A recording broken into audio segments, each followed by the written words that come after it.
Jika kita melihat dalam perjalanan sesebuah negara, ada beberapa peristiwa dan detik yang akan termaktub dalam lipatan sejarah sesebuah negara.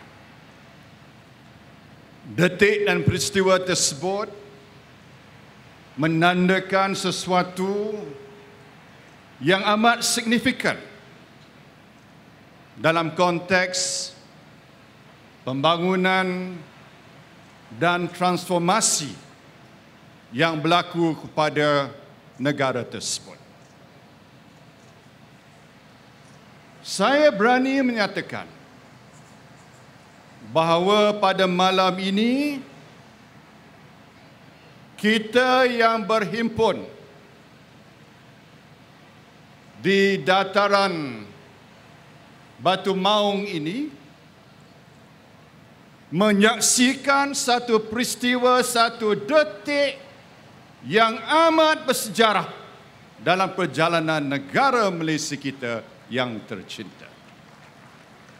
Kerana pada saat ini, kepada ketika ini, kita menyaksikan majlis peresmian sebuah projek mercu tanda, sebuah projek ikonik yang tetap akan menjadi lambang kebanggaan rakyat Malaysia dan warga Pulau Pinang.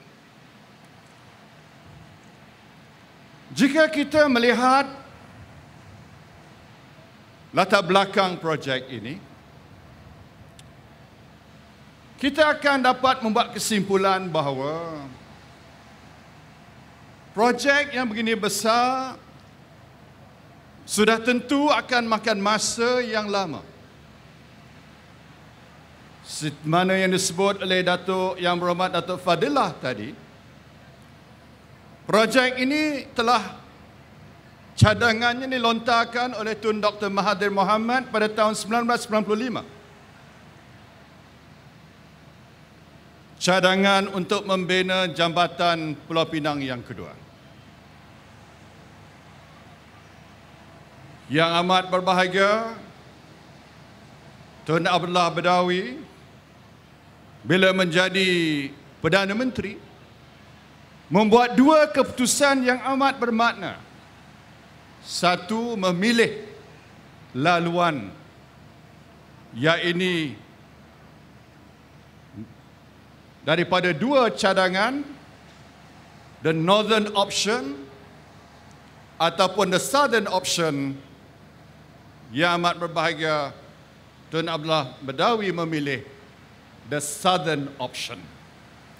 Ini adalah bertujuan untuk membangunkan sekitar kawasan Nibong Tebal, Batu Kawan, Balik Pulau dan limpahannya juga kepada negeri Kedah, Perlis dan utara negeri Perak. Yang kedua signifikan ialah pada tahun 2008. Pada ketika itu berlaku peralihan pemerintahan di Pulau Pinang.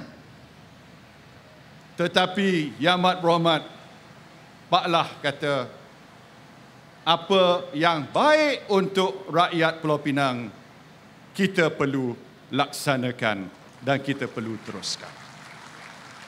Saya bersetuju bahawa ada kalanya we must rise above party politics. We must do what is right for the people of Malaysia. Dan saya kira inilah semangat yang harus kita pupuk. Sebab kita mempunyai cita-cita yang besar untuk negara Malaysia.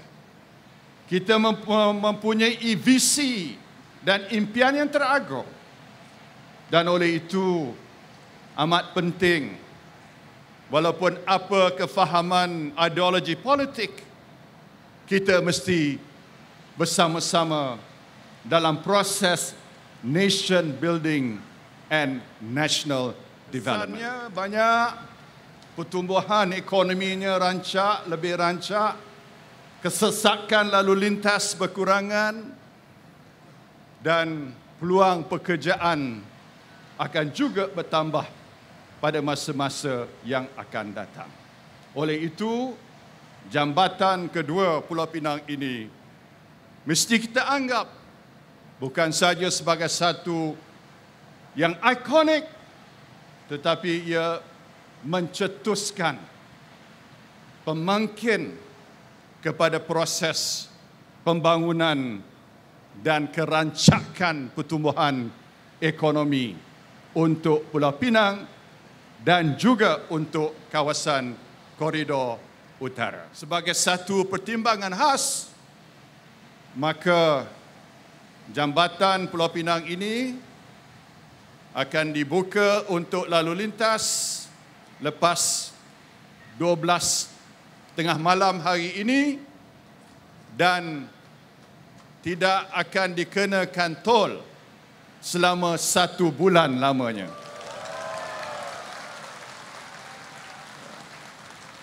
Yang atas jambatan tak kena tol.